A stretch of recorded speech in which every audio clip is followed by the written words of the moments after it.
Assalamualaikum warahmatullahi wabarakatuh. Perkenalkan nama saya Muhammad Fauzi Ramadan dengan NIM O1A1241153 dari kelas A angkatan 2024. Baik, kita di sini masuk di mata kuliah Farmasi Fisika dengan materi kestabilan obat. Baik, apa itu kestabilan obat? Kestabilan obat adalah kemampuan suatu produk obat untuk mempertahankan identitas, kekuatan, kualitas, dan kemurniannya sepanjang waktu penyimpanan dan penggunaan sesuai dengan kondisi yang ditetapkan. Kestabilan ini mencakup berbagai aspek, seperti kestabilan fisik, kimia, mikrobiologis, terapeutik, dan toksikologis. Obat yang tidak stabil dapat mengalami perubahan warna, bau, rasa, bentuk fisik, atau bahkan kehilangan khasiat dan potensi terapeutiknya. Oleh karena itu, evaluasi kestabilan sangat penting dalam pengembangan dan penyimpanan obat untuk menjamin keamanan dan efektivitas produk hingga akhir masa simpannya. Selanjutnya ada faktor-faktor kestabilan obat. Kestabilan obat dipengaruhi oleh berbagai faktor yang dapat menyebabkan perubahan fisik, kimia, maupun biologis dari sediaan obat. Salah satu faktor utamanya adalah suhu, di mana suhu tinggi dapat mempercepat reaksi degradasi kimia. Selanjutnya adalah kelembapan yang juga berperan penting terutama pada obat berbentuk padat karena dapat menyebabkan hidrolisis atau perubahan bentuk fisik seperti menggumpal. Kemudian ada paparan cahaya, khususnya sinar ultraviolet yang dapat memicu reaksi fotodegradasi pada senyawa obat tertentu. Selain itu, ada pH larutan, keberadaan oksigen dan bahan tambahan atau eksipien dalam formulasi juga dapat mempengaruhi kestabilan obat.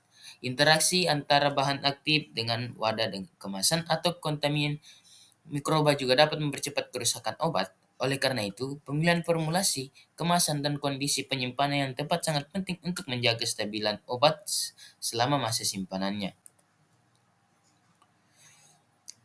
Baik, di sini kita ambil salah satu obat yaitu obat ondansetron.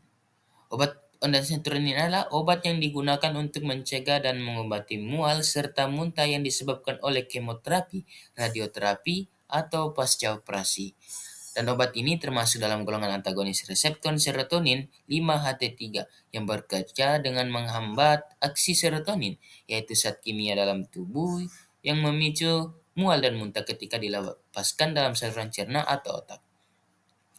Ondansetron juga ini tersedia dalam berbagai bentuk sediaan, seperti tablet, sirup, suntikan, dan tablet yang dapat larut di mulut, sehingga penggunaannya dapat disesuaikan dengan kondisi pasien.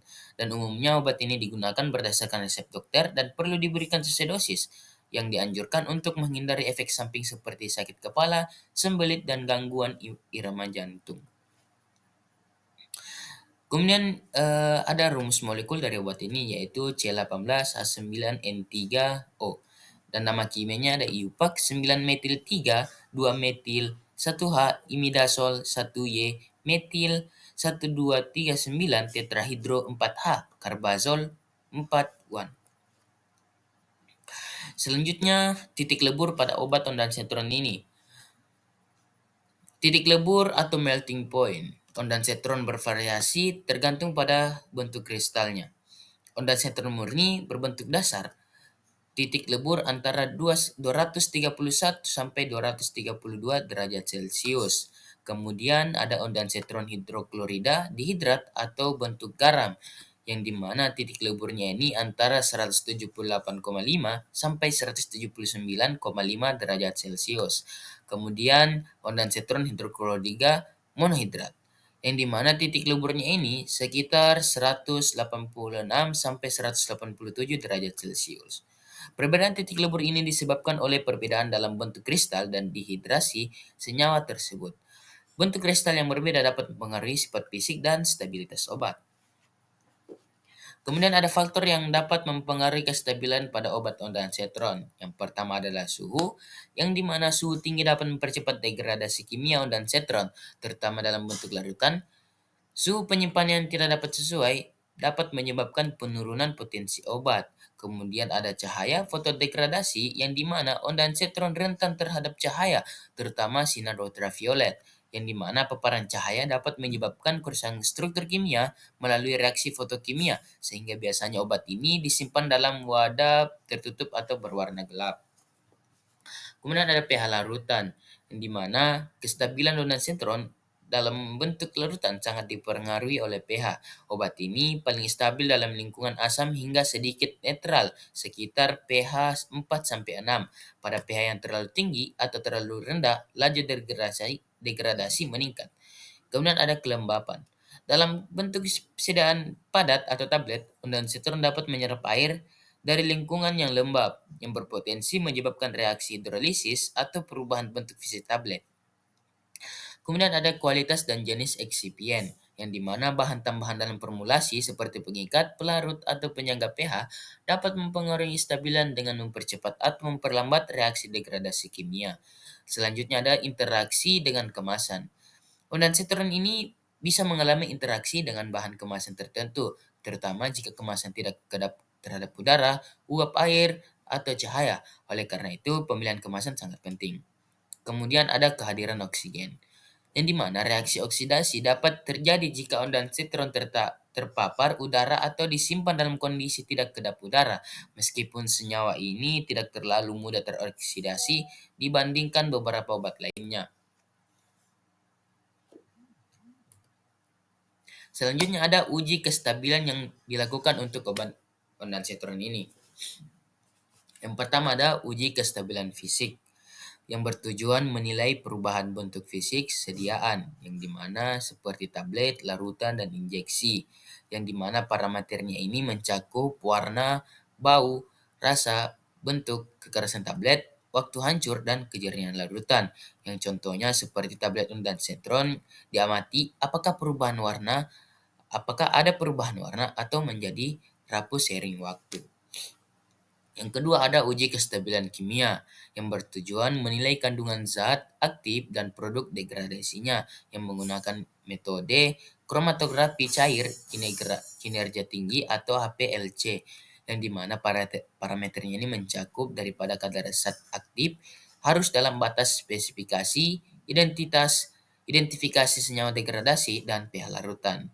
Yang ketiga ada uji kestabilan mikrobiologis yang bertujuan menilai keamanan mikrobiologis, terutama pada sediaan cair atau injeksi, yang parameternya ini berjumlah total mikroba, adanya mikroorganisme patogen, yang menggunakan metode kultur mikrobiologi sesuai farmakope. Selanjutnya ada uji kestabilan terhadap cahaya atau fotostabilitas yang bertujuan mengetahui apakah ondansetron ini terdegradasi akibat paparan cahaya, yang menggunakan metode menyimpan sampel di atas bawah pencahayaan intensitas tinggi sesuai ICH Q1b dan membandingkan hasil dengan sampel gelap. Kemudian ada uji kestabilan pada berbagai suhu dan kelembapan atau stres dan penyimpanan jangka panjang, yang dimana tujuannya ini menilai kandungan zat aktif dan produk degradasinya yang menggunakan metode kromatografi cair kinerja tinggi atau HPLCA, yang parameternya itu mencakup kadar zat aktif harus dalam batas spesifikasi, identifikasi senyawa degradasi, dan pH larutan. Kemudian ada uji interaksi obat dengan kemasan. Tujuannya ini menilai kemungkinan migrasi bahan dari kemasan ke dalam produk atau sebaliknya, yang menggunakan metode penyimpanan dalam kemasan akhir selama periode tertentu dan dianalisis kembali kualitasnya. Dan yang terakhir adalah uji stabilitas rekonstitusi jika ada. Kemudian jika ondansetron ini disajikan dalam bentuk serbuk, injeksi, atau larutan yang harus dilarutkan sebelum digunakan, kestabilan larutan setelah rekonstitusi ini juga diuji, yang dimana uji-uji ini penting untuk menentukan masa simpan pada tanggal kadaluarsa atau expired date. Yang kedua, menentukan kondisi penyimpanan yang tepat, misalnya simpan di bawah 30 derajat Celcius dan terlindung dari cahaya, serta menjamin keamanan dan efektivitas ondansetron hingga akhir masa simpannya. Itulah berbagai kestabilan salah satu obat, yaitu obat ondansetron. Terima kasih atas perhatiannya. Kurang dan lebihnya mohon dimaafkan. Wabillahi taufiq wal hidayah. Assalamualaikum warahmatullahi wabarakatuh.